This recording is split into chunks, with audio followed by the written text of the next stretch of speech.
All right, we are here talking with my Earth Angel, Christie Lee. And I want to first thank you so much for taking the time out to sit and talk with me a little bit about fitness and nutrition today. And as always, you're beautiful. But I first wanted to, let's get right into it. Okay. If you could just kind of give us a backstory, just a general overview of nutrition, of physical fitness in general in your life and what role it's played. So physical fitness, even back to high school.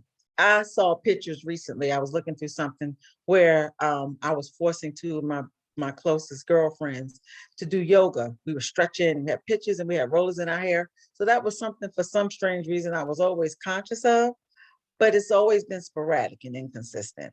Um, where we live is called Gold's Gym. Started out with the Rush. That had to be 20 years ago or close to it. So I've had gym memberships. I've always gone, but it wasn't consistent. And I couldn't figure out why. As it turns out, I just don't like to exercise.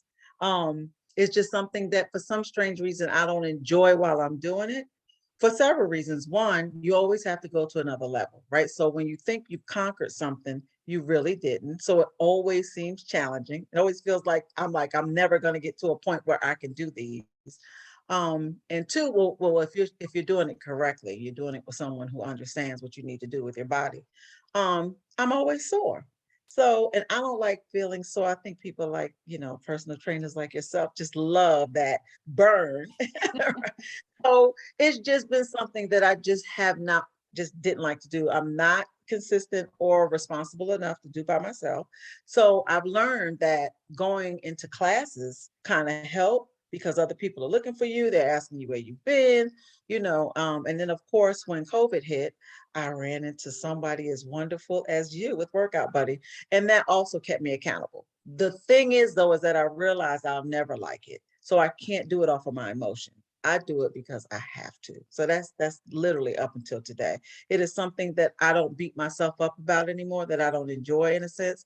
I love the exhilaration of a feeling and an exhale sometimes. But yeah, I do it now because I have to. So that's my I story. I appreciate your honesty with that because there are so many people that are like, it's a chore. They're like, I hate It's working out. sure. Yes, and just Yes. mentally trying to get past that, but that speaks to your mental strength that Yeah. you acknowledge that and you're like, okay, I need to outsource for accountability to get this through because I know that it's important.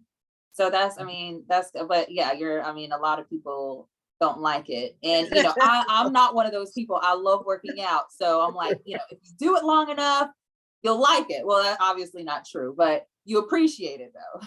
You appreciate it. And the thing is, you're right, because overall, when you stop, oh, that was the other reason that I didn't. Being inconsistent, you're looking for quick returns. And my body really doesn't adjust to like a weight loss for exercising. It's probably an inner toning, heart, lung, health. So if I gained a little bit too much weight in the beginning, I was like, why am I not losing anything? My body responds more to well nutrition. So I've learned that.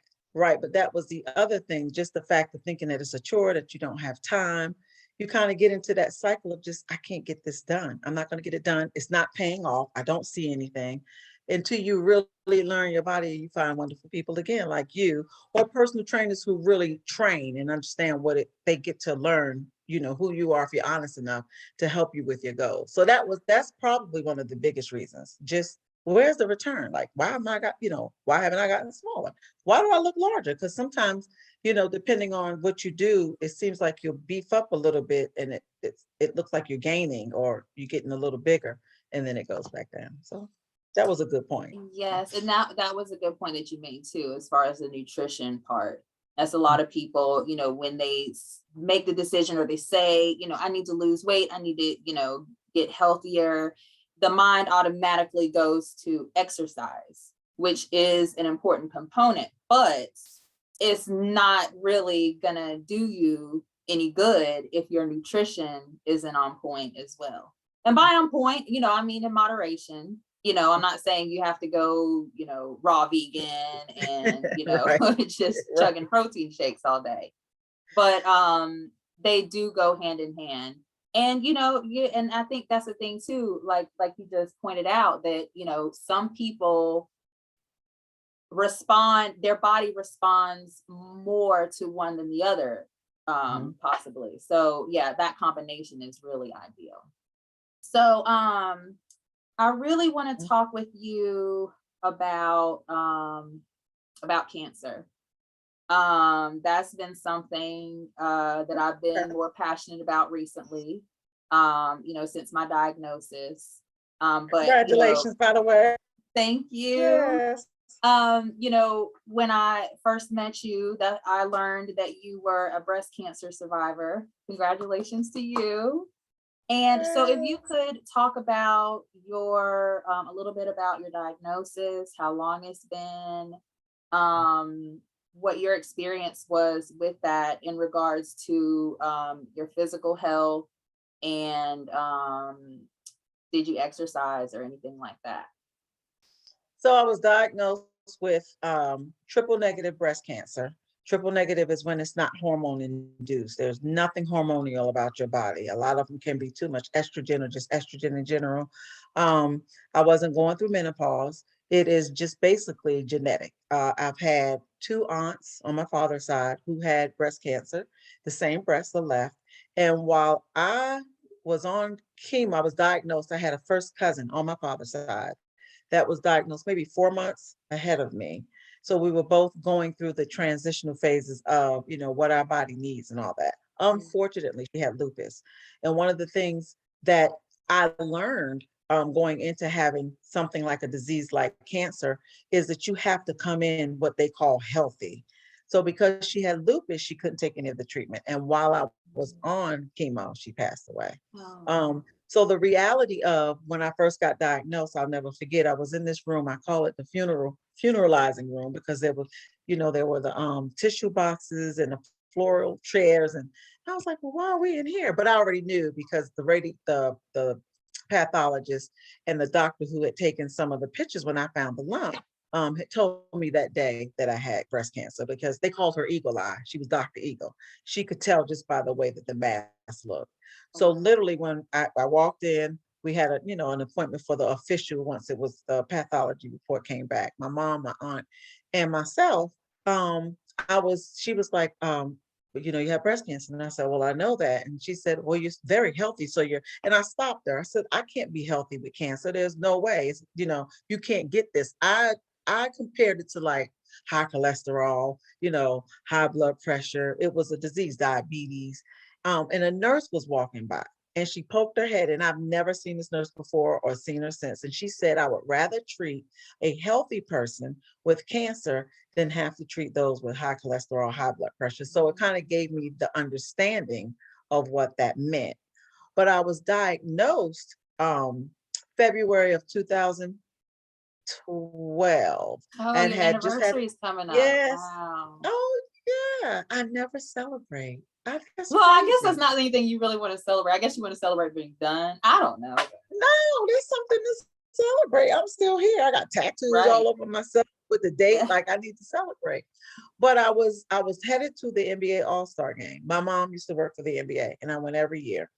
And I found the lump. I had gone to the gym, one of my stretches of being consistent, and they call it my pec. Well, right in this area hurt. And I said, oh, because it was just sore. It wasn't anything going on. I said, oh gosh, what? And I felt the lump. I had not checked like we normally should. The lump literally just came out of nowhere and had just had a mammogram at the end of November. So with Wow. triple negative, because it's one of the most aggressive, it can easily, like that lump could have shown up 3 days before, just started growing that fast. So my daughter was 13 months old. I was 44. Um, so make the long story short, I was diagnosed and immediately started treatment. March the 25th, got a port in, which is something that they put inside of your body to give you the treatment intravenously or however they need to do it. So that's what, 10 years. My anniversary for 10 years will be coming up. I Wow. didn't finish treatment until 2000, the end of 2012. Mm. That's my story. It was Wow. different with a little person, and she was running around the room. And my cousin at the time, she's like 22 now, but she may have been, so if that's 10 years ago. She's 23, so she was 13. She was a teenager, and she was on a computer. And I said, "You guys come fill this lump.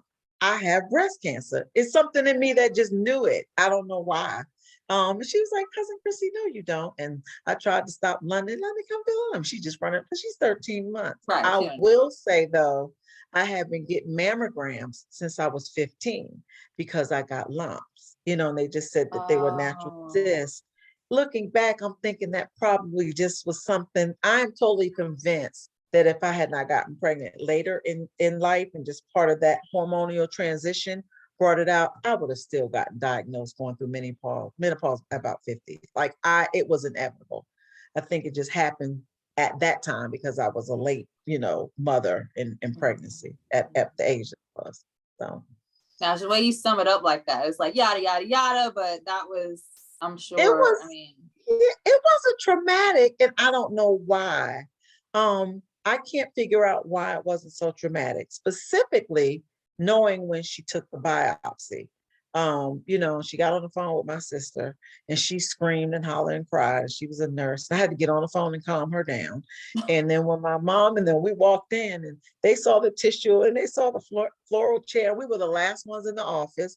So when she said it out loud, they were like, wait a minute, wait a minute. But she didn't say it out loud. She brought in a bag with, all the things that you'll go through and what you need to know about breast cancer. And they were like, wait a minute. She has breast cancer. She was like, oh yeah, and kept talking. But she knew that I knew. And because we had pretty much discussed that, and it was only like 2 or 3 days. Yeah. So they were just wow, stunned, like, and my aunt had breast cancer. I think she's like on her 27th anniversary date.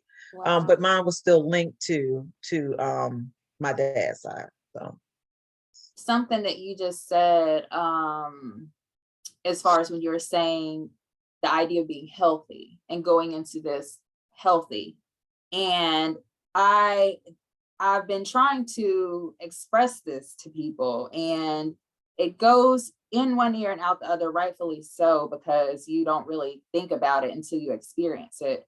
Mhm. All the years that I've been physically active consistently, the last thing on my mind was I need to be in shape because I may get diagnosed with cancer one day.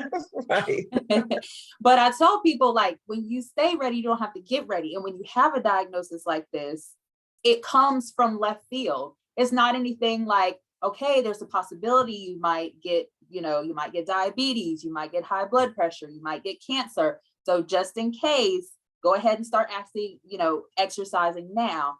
And it's also not a thing of, you hear, exercise reduces the risk of all these things. It reduces the risk. And Mhm. even though you're doing these things, even though you're eating right, even though you're exercising on a regular basis, you can still get, because I mean, genetics plays a large part in Mhm. a lot of these. And even if it doesn't, I mean, like I said, it's not anything that you can prepare for mentally. And you're just in it. All of a sudden, you're just there. And so the importance of exercise with that. I think about, like, was it your cousin that you said y'all were diagnosed at the same time? And the fact that she was already battling something and she Mhm. wasn't as Mhm. physically healthy as you were. Mhm. And then that, y'all had different outcomes. Um, but yeah, I mean, that's a really good point. I think, I don't know if it was like a survival technique for me, but the whole time I had cancer, I told my daughter, I said, I'm healthy. I'm a very healthy person. I just have cancer. I'm a healthy person with cancer. Right. So, but a lot of people, you hear that word and you think, oh, you're not healthy, but they're Mhm. two different things. So I'm They glad you really brought are. They are. And good for you. And I just have to tell everybody who's watching this that this chick made cancer look like, she worked out. She questioned why she was getting, fatigue. And I think your nausea didn't last like throughout all of your sessions of chemo. So in the beginning, she was just, why am I feeling like this? And I'm like, you're on chemo. And we must say that we were on the same chemo, which is the actual strongest chemo that there is. So the both of us went through the same type of chemo. You went through, I think, half of the rounds that I went through.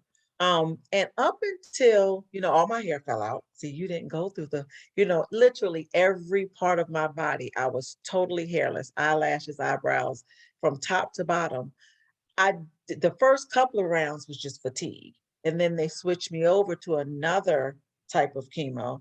Um, and that one, the ones that we were on, which is supposed to be called, the strongest and the heaviest. And it is so strong and potent that you can't get it through, intravenously. You have to get it through an actual needle, and they have to slowly, and it can't touch your hands. But Taxotere, which is the other one, that one tore me to pieces in the sense of all the side effects.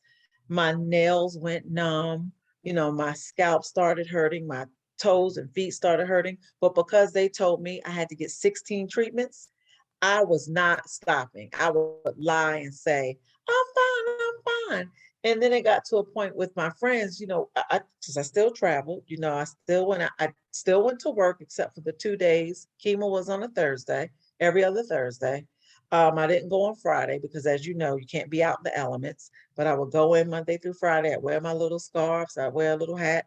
But it got to a point where if I was around other people, they noticed that I would say just consciously, oh, my fingers hurt, my fingers hurt. So it was really starting to get to me. So one day the doctor said, look, you should be growing hair back by now, even though you're still on chemo, hair should be coming back. And I saw some hair and it went back off.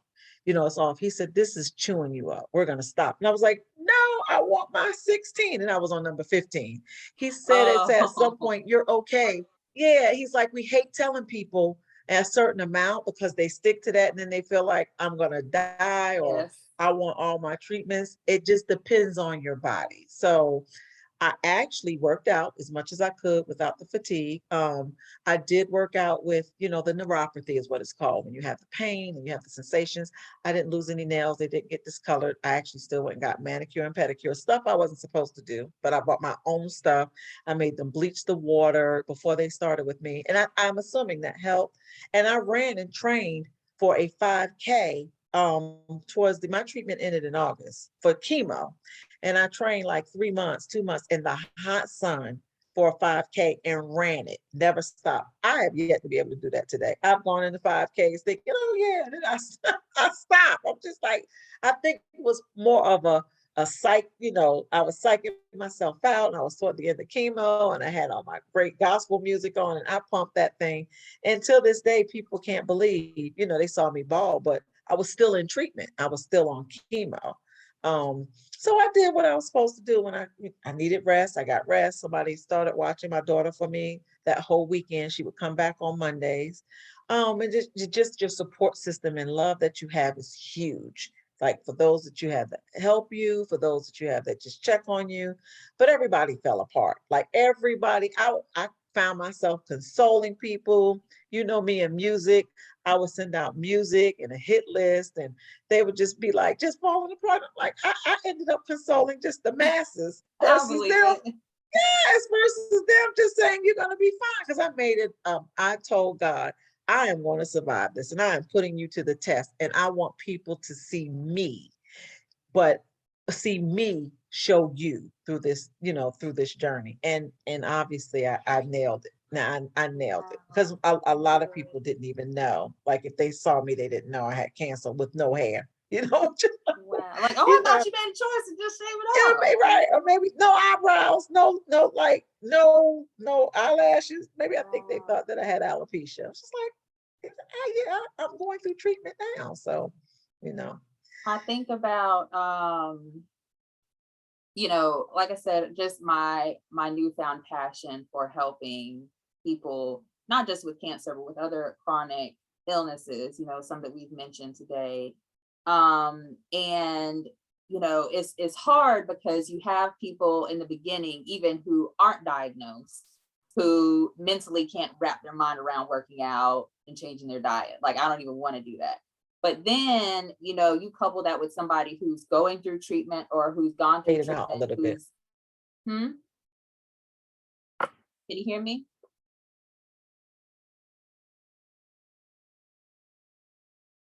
Christy.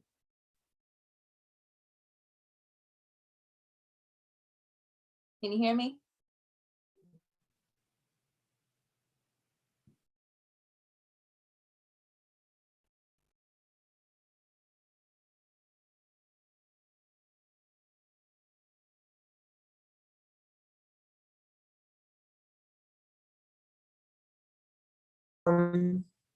Hello? Yeah, I can now. I was Okay. going to move downstairs, maybe closer to my Wi-Fi. And can you hear I can hear you now. me? Yeah, you're frozen though. Am I still frozen? Let No, me, you're just a little delayed. Okay, you're okay, coming back. You're coming back. okay, because I was gonna put myself on pause and just run downstairs a little closer to the Wi-Fi to see if it's on my end. So let me try that. Okay.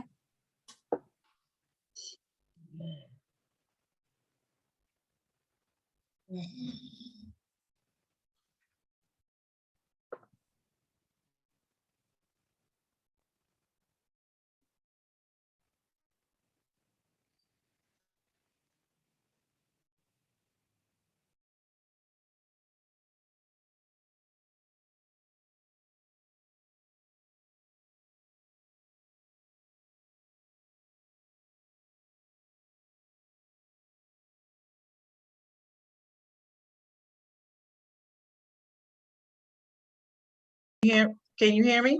Yes, there you are.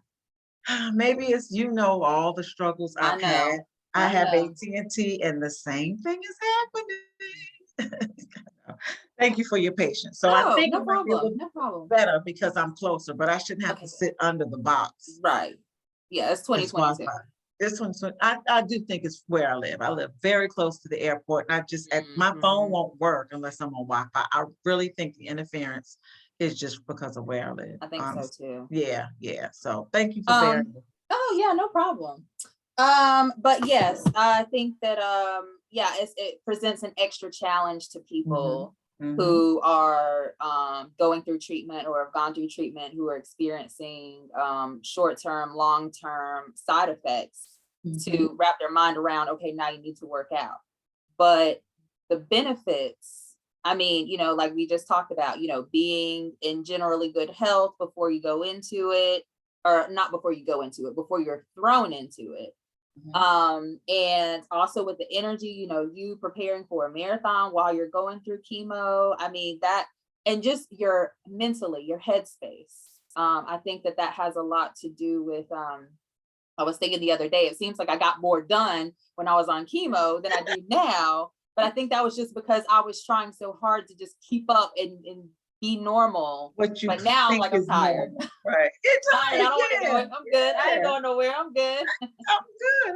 I'm not going anywhere. It is. It's a part of like you said, just a psyche. And before that, I lost quite a bit of weight while I was pregnant, and then I started gaining some back. And I love being what they call skinny. So about 3 months before that, I really changed my diet and just did healthy. I don't do anything crash stuff. I took out a lot of the junk because I'm a junk food fanatic. So that's something that's hard for me not to eat all the time, but I don't. And I lost about 20 pounds and I was looking phenomenal. So my body was at one of its healthiest points. And then I got diagnosed. Right. So I Wow. think that still helped, the journey of making sure that I would pull through it. Okay. Because it came to reality when I saw, and this, when you go into the hospital, and it's all types of cancers who are getting treated. It's not just, breast cancer.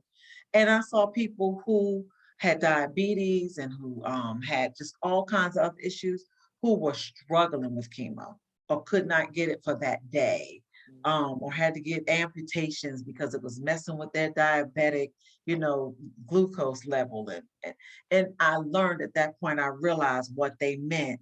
You're healthy, because I saw face to face what that meant of not being healthy, and just how it just pretty much played a critical role in how you would turn out, and Yes, then the positivity.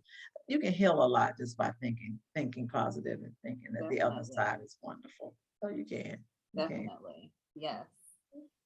So when I was first diagnosed, you know, of course, all these thoughts came flooding into my head, all these visions about, you know, what I'd seen on TV and, Mhm. you know, and things like that. And I remember one of the first questions I asked my oncologist was, you know, am I gonna like lose a bunch of weight and get sick? And she was like, probably not. You're really healthy. You work out. If anything, you're probably gonna gain some weight. Okay.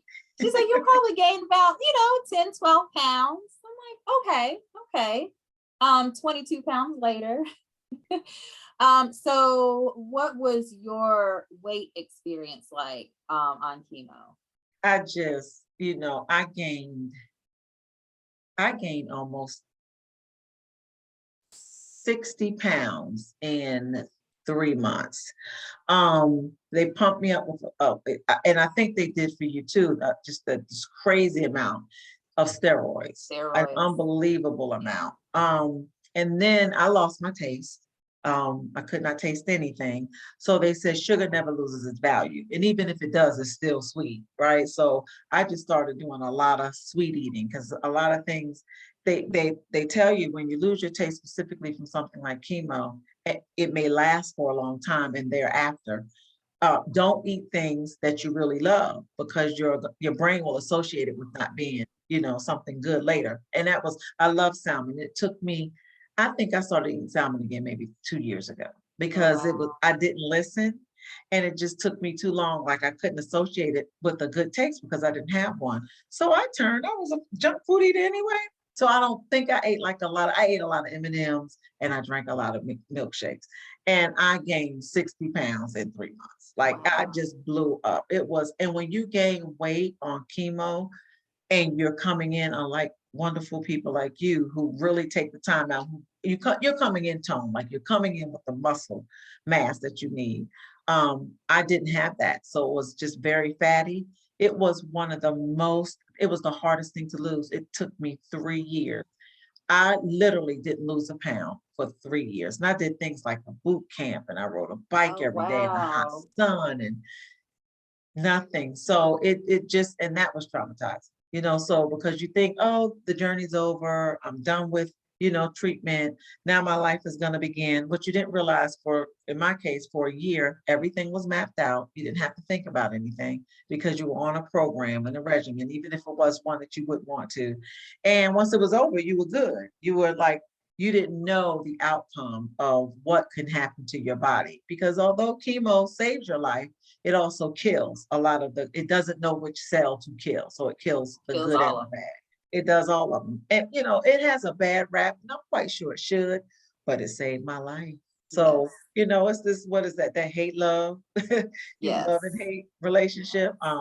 Yeah. So I went into all of the feelings that most think that you should with the diagnosis after, because I had a struggle with a lot of the side effects and everybody doesn't get them. Like they're looking at you to understand you didn't get maybe any of them. I'm struggling with a lot of them and I do a lot to keep it up. So it's not, people shouldn't go in thinking, oh, see, she had a good journey, but now she's suffering. My body is different than your body, than different than his or her body. Mhm. Oh, and I have to add, I don't know how I left this out, and I don't know, we may have been able to say something about it, but I look so, I guess, so put together as far as my attitude and my presentation that I was at a function outside. They have them every year for breast cancer, and they have special tables. I don't know if you've ever been to one, obviously before you were diagnosed, for cancer in general. They would have special bags for those who had cancer, and it was specifically this was specifically breast cancer. So I went over to the Susan G. Komen table. At the time, it was out of Winston. And I was like, I want my bag. Now, again, I had no hair and I had on a scarf. Like I didn't have any facial hair. And she said, no, these are for survivors. Then I had to throw off my scarf and they were like, oh, I said, I have cancer. I'm literally going through treatment. But I think again, it's that attitude and that mental state. Well, I guess I shine so much in just the positivity that they asked me to join the team. It was a pilot team for the entire part from nationals, but it was depending on, I guess, the child, and the central locations of where you live within each city. to have Faces of Breast Cancer. So I became the face of breast cancer for a year for Guilford County. And from Wow. there, I started a foundation part-time because I never stopped working for it and just did some wonderful, magnificent things for other people. So I think the journey, even with its struggles until today, it was nice to know that God put me in this position to help other people because sometimes we don't know why things happen. And that's probably the hardest thing to overcome. Well, although I didn't want to be the martyr of having to help other people, like I didn't want to because I wouldn't have wanted to take that hit like cancer. But that's what it turned out to be. And I've done it. And it's been so gratifying and so sad. I mean, satisfying. And you know all about that. Like you know what we've achieved through just helping others. It's not just Yes. you do the same thing. You I mean, I was, before my diagnosis, I'd had conversations with you about your foundation. I mean, I thought that was amazing that you did that. I was actually fortunate enough, it was during COVID. It it was was doing COVID. early, but you had your outdoor event for the survivors, and I remember being there and it was just so refreshing, just all the positive energy and, women just hanging out outside, drinking, having a good time, just fellowshipping.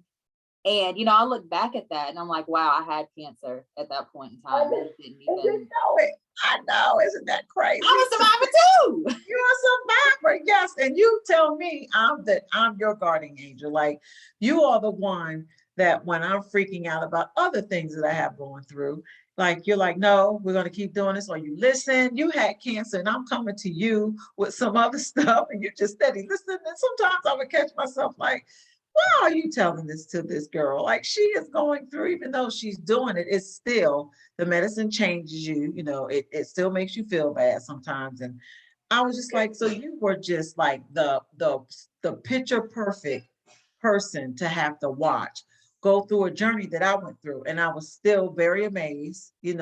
I still looked up to you. I was still Even very with how proud of you you. handled your journey. Even with me, my foundation goes around the country. Our first trip to help people, we got a 5-year contract with the NBA, and it wasn't because of my mother. I never told them. And David Stern left, and Adam Silver was in there now. So I never told them the association. We got a 5-year contract. So the very first thing that we ever did with the foundation, besides I think my thing was product based. So I would write, companies get products, was we attended the All-Star game in Canada. And we helped Wow. Canadian breast cancer survivors. We met up with an organization, so that was like a pivotal moment. So that's the avenue that I went to. So we've been to the Kentucky Derby, we've been to wineries, whiskey parties, Jets games, like football games, baseball games, all because, I expressed to them, this is what a survivor needs. We need to feel like there is a moment in time that we don't think about what we are going through or what we've been through. And the thing is I didn't even believe my own hype. Like I didn't believe it. But until survivors really started telling me, this has really helped me. There was a young lady who was stage 4, and we have what we call less talk. So we haven't really had anything because of COVID. And it was just, again, it was themed with certain things. And my thing is that you're leaving with something. You're going to leave with something that I think will assist you along your journey. She was stage 4 and she knew she didn't have a lot of time. She wasn't motivated to do anything. She came to one meeting. She liked the fact that I was transparent. That was a night that I didn't feel like being involved. And I was like, y'all think I want to be here? Because I was going through just some of the side effects afterwards, and that was like a year later. I don't want to be here tonight, but I'm here because we already had a plan. She loved the fact that I told the truth. And she died 6 months later, but from the moment that she left that meeting, she said, I am going to live. She started volunteering. She just did like a 180. And I said, I don't understand how this is impacting somebody to this degree up until she passed away. And she would just call me and just thank me for giving her life again. Just life, the rest that she had to live. So all of that, to know that that's why you had cancer, that you can, and I have tons of stories like that. Like I can go on and on, because when we travel, which has been all over the United States, we help out survivors in that city. It was just easier. We didn't have any money to take people. I don't know anything about nonprofits. I got a nonprofit and I did what I like to do, which was go places and travel. So, that was the kind of thing that we did. And it's been extremely successful in making people feel better and want the reason to live, and not making cancer the larger than life thing in their life, and that they can still, live I guess, and have good times with their family and all that. Now with COVID, I don't know, but yeah, so that was my passion, and hopefully we can start it again. Yeah, You will. We will. I Because pray. I want to be a part of that for I sure. know, yes. Well, you'll be a Yeah, and part of it I anyway. was really looking forward to talking with you today because I say this with these videos. You never know who's watching. Never know. There's going to be one woman who's going to watch this and it's going to resonate with her. And she's going to realize that she's not alone and it's not over. This is not a death sentence. And like you said, there's life beyond that. This does not define you. This does not define your life. You make it look like what you want it to look like. I'm not trying to be insensitive to people who legit cannot get out of the bed. Cannot get out of the bed. I want to acknowledge that is the case for a lot of people. But on the other side of it, there are some people who are capable of still living their lives. And just because you have been diagnosed with cancer or any other chronic disease, that doesn't mean that it's time for you to lay down. That's not what that means. And like I said, going back to the role of exercise and proper nutrition, and a healthy mindset, like what you've been saying, just wellness in general, social wellness, emotional wellness, financial, spiritual. I love the conversations that you and I have, all the spiritual conversations that we have. Just the hairs on the back of my neck. So, you know me crying like every other day. It's been crazy. But I want the one woman that one person listening, who's watching this video. You are not alone. It's okay. We can get past it. Another thing that you mentioned was that not everybody experiences the same side effects. I realized how fortunate I was to not have experienced a lot of the side effects that other people experience. I had the nausea, I had the fatigue, my nails turned black. But other than that, the weight gain. But other than that, I didn't have what other people have gone through. So you said that you gained 60 pounds in 3 months. That's significant. Nice. When you and I first met, we met at the gym. We had a mutual friend that introduced us, and you just casually mentioned, "Oh, I'm a breast cancer survivor," and that I was just looking at you like, "Oh my gosh, that is amazing!" And she's just up in the gym. You just said it all casually and like, "Okay, hand me that dumbbell. Yeah, I had breast cancer. You did." Oh, that was a journey of losing. I had lost a lot without the full toning, but it was still a journey of trying to get that weight off. Yeah. So I want to talk a little bit about. You said we're going into year 10 for Going you. into year 10, yes. I got it. And do you still have side effects from your chemotherapy? Yes. And I don't want to scare people, or I don't want to seems like like I'm bragging or something, or like this is even realistic financially. So I have some heart, and obviously it can't be all that bad, right? I went to the cardiologist, not because I was feeling any different kind of way, because at that point we were at Gold's Gym and I was doing their Gold's Fit class, which is like a form of CrossFit, and doing just fine as far as the endurance. And if I couldn't do it, it wasn't because of chemo. It was just because I just hadn't had to that level yet. But I went to the cardiologist and they ended up telling me that my heart pumps at 19. It pumps blood out at like a 19-year-old, but it flows back in like a 70-year-old. So I was one of the fortunate ones and they didn't come out with it until maybe 3 years ago, where chemo can actually age you. That has been aged. So I have retina, although some people my age have retina. I'm 53, but I've had floaters for years. I have this extreme case of when they did a PET scan, I saw a whole bunch of white in it. And I had gone to what they call the evil net. So I was like, oh, this cancer. This was when I was first diagnosed before they, when they're trying to see if it's everywhere, because they have to see what's going on. And I said, oh my God, it's everywhere. So then when I got there, I said, oh God, I'm dying. What am I going to do? And I got this, 13-month-old. She may have been 15 months or something like that at the time. But they said, can you kind of let us? So when I went and got it read by the professionals, they said, can you kind of let us read this? That's arthritis in my chest, arthritis everywhere. And I can only assume I had that before chemo. I don't know, chemo may have exacerbated it. So because that was something that probably was already in me, I had never had my whole body scanned, it exasperated it. So for me and how I came in, which is what a lot of people won't, so they can't take this as their story, it aged the arthritis. So it got to a point now, and this, that if I don't exercise a month, I think if I didn't go with doing something, and my body doesn't have to move a lot, 2 days a week.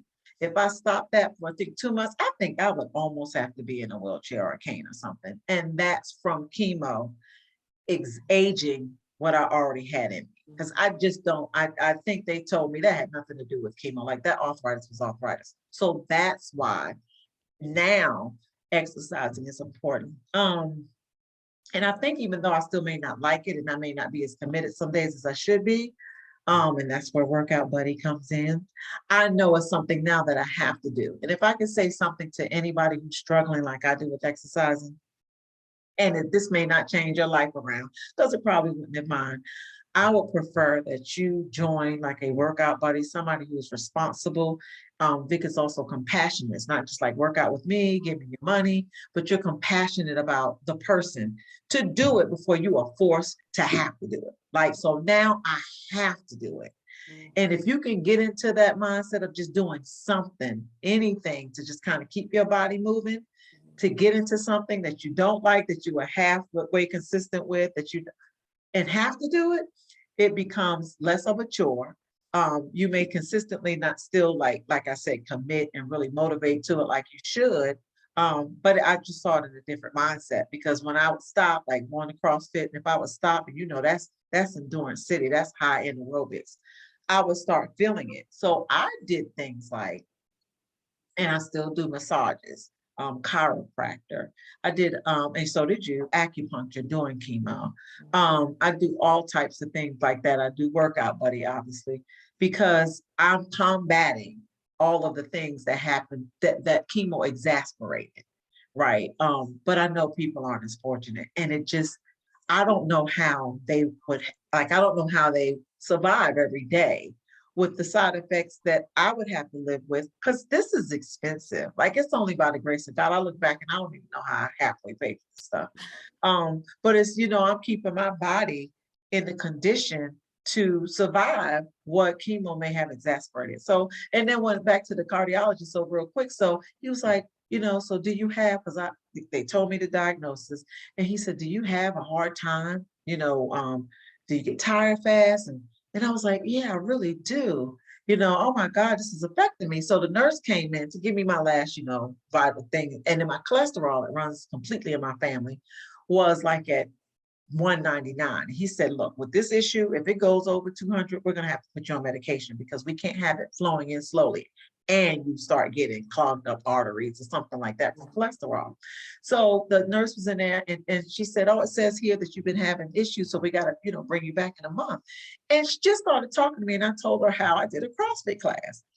She went out there and told the doctor, if he could have hit me. He came back in here, he said, you don't have any issues. You're doing a CrossFit class. You probably can't breathe because you're tired from doing all of that, pulling tires and, running and jumping.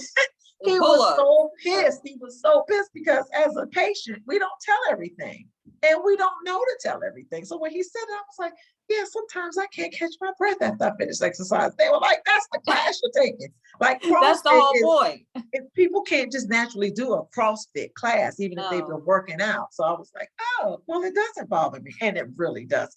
And And like, I had no clue that it exists.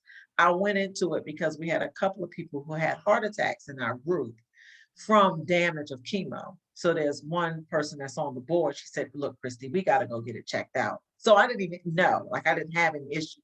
And I went and found out. And I don't know if finding out means anything, because I still don't have any issues, but that's something else I'm aware of, which will continue to keep me, making sure that I at least move and kind of get some heart health going on. So yeah, that's my story. But it's not common for everybody to be able to do all this. This stuff is expensive. So as long as I can financially, that's as long as I will. Yeah. Yeah. Well, that goes back to, what I was saying as far as like holistic health. Mhm. And, a lot of people with cancer diagnosis, there's this debate, should you do chemo or should you go the holistic route? And I personally, I think that everybody should make the decision that works best for them, that they're the most comfortable with. That's the first and foremost. What worked for me was a combination. Mhm. And and the chemo, I did the chemo, but I was also aware of the potential side effects. Another thing, I participated in a case study. They were researching at Wake Forest University the effects of cardiovascular activity on cancer patients, cancer survivors who were going through chemotherapy. Mhm. And the fact that they were even looking at that just confirmed for me the importance of being physically active while you're going through chemotherapy. Or if you're not active while you're going through chemo, then afterwards, the effects and the impacts that has. Even with another side effect that I had to deal with was the chemo brain fog. I couldn't focus. I couldn't remember anything. It was like being pregnant all over again, but 10 times worse. I was lost half the time. And exercise helped with that. It doesn't make sense to people when you say, I hear people say, I'm tired. I'm too tired to work out. And I say, but if you work out, you'll get more energy. And they look at me like, stop lying. Okay. But it's true. It's so true. And I really felt it when I was on chemo and the fatigue. And, the first 4 or 5 days after my treatment, I didn't have it in me. And then I do that following Tuesday, I would do the group workout. And then it's like, as soon as the workout was over, I felt exponentially better just instantly after that. So I'm like, I know that this is going to help other people. And you it's you doing CrossFit and don't even realize what it was doing. Right. Right. Right, which is the cardiovascular side of it. So they do see the importance. I don't know if that's something that they've always looked into, have known, because then there are people like me walking around with issues. But even though I may have not been consistent when I was on, and it lasted for like a year. So I still think that helped. And then you coming into still, we miss what, Fridays? The Friday after you had every other chemo? Friday. Right, every other Friday, because you had it on Thursday. You still came in and did the class and we were still struggling. Like nobody else was on chemo. You still came in there just yelling and just all excited and and I'm looking at you like, you still gonna sit there and hype this up like this on chemo? Like she won't even come down and make us feel better, like make us feel like, yeah, I'm tired too. No, you never did that. So I still truly believe it. Do you have to be a Vic? I think we all should be one, right? As far as the importance of exercising and nutrition. But can we all? No. So if you can partner up with a workout buddy, that's fine. If you can't, you really don't think you can afford it, or you can't, or you're too fatigued while you're on chemo, if there's any way that you can go outside and walk with some weights, or if they want to Any join movement. you to just to do, you would advise them, because you do that exceptionally well, on what they can do within their arena. If they feel like they can't do anything with your class or something, you will come up with so many different alternatives on what can be done. And I just think, not just cancer. I mean, people know now with the way that we eat and all that, we're seeing all of this stuff. Everybody at this point knows we should move. Like that's not a foreign thing, and it's cancer, just specific.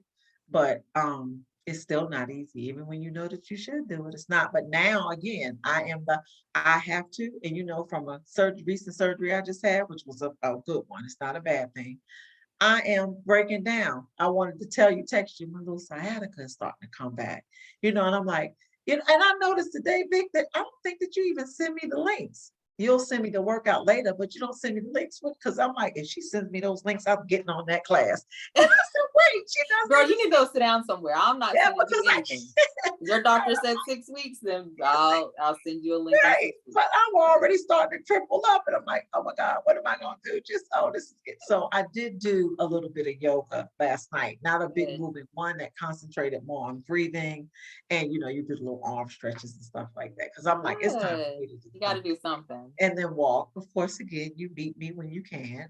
And I do the little walking outside. So it's helped. Good. It helps. You just have to start something. Try it. It helps. Yes. And I'm Yeah. glad you said that too. Yeah, it doesn't have to be anything strenuous, just moving your body, getting your body accustomed to being up and moving around. You feel worse when you're laying down for long periods of time.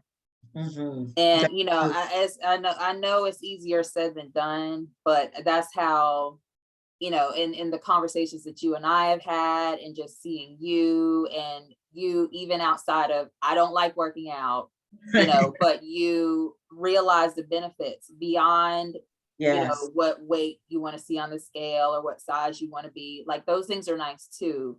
But Mhm. really the bigger picture of your overall health and listening to your body, you're very good at that. You're very good at listening to your body. You're very in tune with your body, and our bodies communicate with us. It And I really think is. that society just kind of discourages us from listening. We're too busy working, being Mhm. parents, being caregivers, Mhm. going to work every day and all that kind of stuff. To be aware, I don't have time to be sick. I'm too busy. I have too many responsibilities. And if you go like that for too long, It's you will be yeah. forced to You'll lay be down. forced. Yeah, we see that with our nutritional aspects. We see that this is not cancer based. We see it. We're all and we're all obviously at a point that we need to do it because of how the food has been, is being raised and grown, and all the fast foods and all that kind of stuff. And I love it too. I do But too. if it's something that people should hear, again, even though I'm not, pointing fingers and saying you should do this, because it's taken me 30 something years and cancer to really get to a point where now it's not such a chore. Even though I may not be like, oh yeah, I'm exercising today, it is still something like, I'm going to do this because I know I am going to feel so much better. That energy, even if it's not in the beginning, because your body just going through all the going throughs of getting used to, lifting a weight, or, having a heart rate go up. There is a point within, even if it's a couple of weeks or a month, that you really start feeling better. And then your body, outside of chemo, starts missing it. I'll get a twitch here, or I'll start getting fatigued there, or you just don't get that full deep inhale and exhale that you will when you're exercising. So because of you and because of COVID and you just being that person, she does not miss a class. But sometimes I'm like, maybe she'll miss a class. We have exercised all through COVID virtually. So there are really ways that this can be done, and you will assist people virtually. And now with us having to be just extra costs considering, sometimes you still can meet in person. You can keep the 6 feet distance. You can, have on your mask, and you can do something. It's too cold now, but outdoors, or in a safer space, it can be done. I know it's not easy. I mean, people are looking at the person that it took me a long time, even after chemo with all the ailments, to realize that this is something like I can't play around with this. I got to get this done. Because even my toes were hurt, like just any part of my body. That's just, You sure did have some toe problems. oh God, just I got everything. And it's kicking in because I'm at 4 weeks. It's starting to kick in. And I'm like, I don't want to go into panic mode and do something I should, but I'm like, yeah, I can't. So going from, oh, I don't want to do it, to now, like, I have to do something, is still a good thing. I'm forced, but it's I'm glad to be there for Yes. whatever reason that got me here. I'm glad to be Yes. here. Good. Yeah. Yeah, I'm so proud of you, and just your like I said, your spirit and your energy, and your support. I don't know what this journey would look like without you. I mean, you are literally Same the here. person that jumped off Virtual Workout Buddy. I had a plan of going into personal training, and then COVID hit. And I ran into you like that first day that they were on the news, like, we're shutting everything down, all the gyms closed. I ran into you at the grocery store. I was just trying to get some bread. I didn't know what to do. I'm like, I don't Because know. we were trying to get to bread the or grocery store, rice. everybody, right, before Right. we didn't know You the were like, grocery are you stores were going to working be out at open. home? I'm like, I hadn't thought about that. I hadn't even thought about it. You said, well, listen, we can do FaceTime or Zoom. Like, can't we do it virtually? Yeah. Yeah. So no. you're literally the very first virtual workout buddy, client. Yes. Mm-hmm. Yeah. So I just thought that I mean, was I'm just, my strange. gratitude for you for that. And,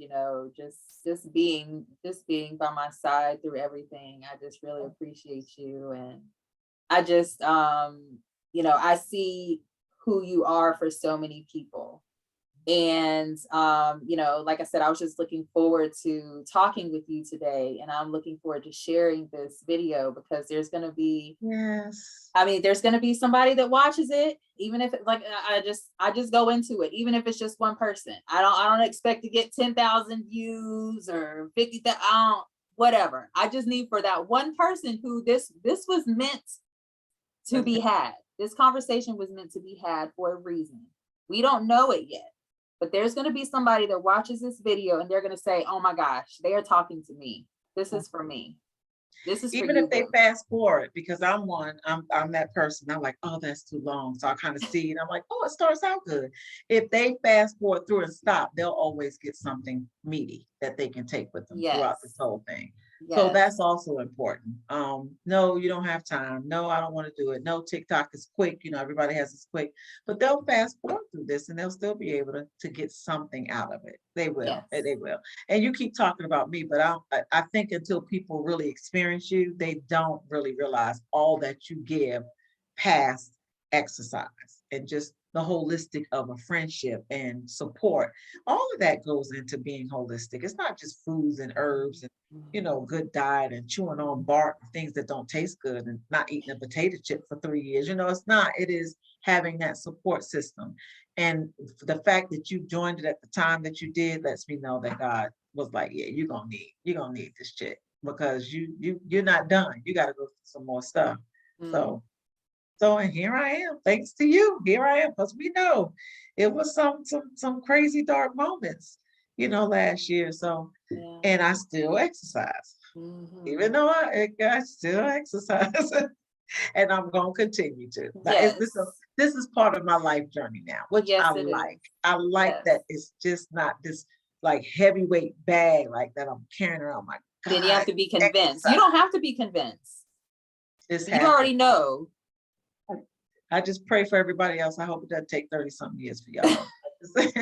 I hope not. But even if it does, I mean, that's another thing too that we talk about is God's timing. God's timing.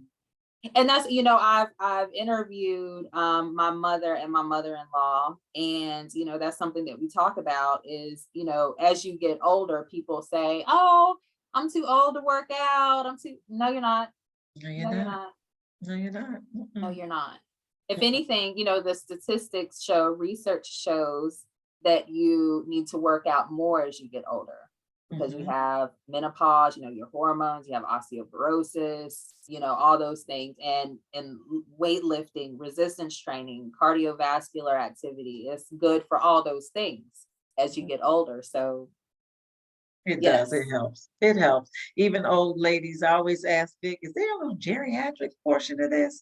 And you're like, no. And I had, even at the gym, Brandon, I'm complaining, because I'm a complainer throughout the whole thing. I used to be, because I didn't want to be there. He's like, Christy, you doing all that complaining? I got my 70-year-old client that comes in here. She's like 72 before you, and she's getting it in. And I'm like, oh, so it is just me, right? Oh, I can't really do this, because I'm thinking, I just can't do this. Don't they have something for somebody my age? There's no such thing. There's no such thing. That's the thing about exercise. It is not age, appropriate. It is you can do this and your body will respond. So Right. I had to learn that too. I did. But it's, I'm on this journey. As long as I can do it with you and you got, because we now have a lasting friendship, outside of just Workout Buddy. Yes, I think absolutely. I just don't see me stopping. I see me 90, you know, with a little ache and pain, but still walking with a weight, just making sure that I'm getting something done. Right. Yeah. Yes. I'm looking Good. forward to that too. Yeah. Yes, I am too. We Yeah. said we're I gonna be know. walking together. We're gonna be walking together, 90, grinning and talking about, like, now I'm talking about 30 years ago. We'll get to saying 70 years ago, just saying stuff that people be like, what? Just because. So, and I want to see this. I think both of us, we want to see our children in this environment. That's all they know. So they're not growing up like us culturally, which is something that we didn't do, because as a Black culture, we had to work hard and didn't have the kind of time and didn't know any better. And we had to eat what we could eat because that's what we could afford. That transitioning of thought process, they will see, she's in swimming and she used to want to come down and do the stuff that we did on the video. So it's something that even if they're not really partaking or understand now, it'll be ingrained and it will definitely do something for them. And I think they will really take it seriously and it'll be a part of their lives when they get older. Yes, Yeah. So definitely. that's also the importance of this. Monkey see, monkey do. That's exactly right. Normalize being healthy. Normalize being healthy. Normalize what you eat. It's not easy. It's not. It's not. My favorite Starbucks, I went today, not for me, but I went today because now I got my daughter on it and they're closing for like a month. And I was like, even though I can't drink it that much because they get remodeled, you would have thought that somebody told me I had to get a toe amputated. I was like, for a month, what are we gonna do? Because that's the one to me that tastes the best. Okay. And I don't even do it like that. I didn't even have it today, but still just the thought, I was like, no. A month, yeah, that's a long It's my time. fault that it's closed because I was getting that itch to start going again and look at God, like, only do it. So no, you're not Like, coming no, up you don't here. need that. You don't need that right now. Look, y'all go ahead and shut down. Shut for a month at least. They said tentatively because they're totally remodeling. Wow. Yeah. So, but Well, thank that you for month the will fly interview. by. Thank you so much. I thoroughly enjoyed this. Like I said, I've been looking forward to it. I always look forward to any opportunity to talk with you, and thank you so much for sharing your journey and your advice, your wisdom. And like I said, somebody's watching this and it's going to resonate with them. And I'm glad that we were able to do our part. We were able to work together to help somebody else. You're going to continue to do it. You continue to do what you do.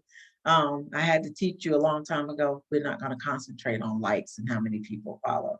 It is the substance and it is who gets it and who you help, because that person can end up having the followers of 400,000 because you help them, and even though you may want it, that you were in their path to do so, because what we have to do when we help others, it doesn't just stop there. They can go off and end up being something that was never in the cards for us. So that's still part of your achievement. Yeah, it's a ripple effect. It's a Absolutely. ripple effect. You got to do it. We may not want to do that all the time because I'm like, where's our reward? Where's our reward? Because we're working hard on other stuff, but it's coming. And in the meantime, we're helping other people. So we don't know the reward is going into them. And God will still definitely bless you for doing what Yes, we're blessed every day. every day. It's just been an amazing journey. I just thank you so much. Oh, thank you. My pleasure. It's been all my pleasure. I say that all the time and I really mean it. I'm surprised we got through this and I didn't cry. I was fighting back some tears at one point. I was getting ready to say, I'm like, Nick, you didn't cry. I tried to keep You it. didn't hear my voice quiver in a few minutes. Yes, I was like, look at this. She's gonna be somewhere. So I'm gonna keep it light. I'm gonna keep it, just let me tell this real quick. So yeah, we did it. Yeah. Yes. You got it. Tears. They need to see it. They need to see it being. Not today. Yes. Tell you. Well, thank you for watching our interview. I hope that it resonates with you. If you have any questions about getting started on a fitness journey, please reach out to me. I'm Victoria, also known as your Workout Buddy, IE, not Y. So if you have any questions, some of my information too, because we Oh, are still okay. in the business of helping survivors. So Oh, if you are, yes. yeah, so that there's a way that I hate when you're hearing like a radio interview and you're like, well, how do you contact them? How do you contact them? Now they may not be that eager for me, but I can tell them we can get started back up again. Yes. You're not going to do anything but wild out for me. So Well, I'm even if they need definitely going to some include your beauty help, contact yeah, information. yeah, Thank you please for do. saying that. Yeah, yeah, Absolutely. yeah. Yes. So I will post my contact information and beautiful Miss Christie Lee's contact information. So if you need to get in touch with either of us, please don't hesitate to do so. We're just more than happy to help you. So thank you, Thank and y'all you. enjoy. Have a good day.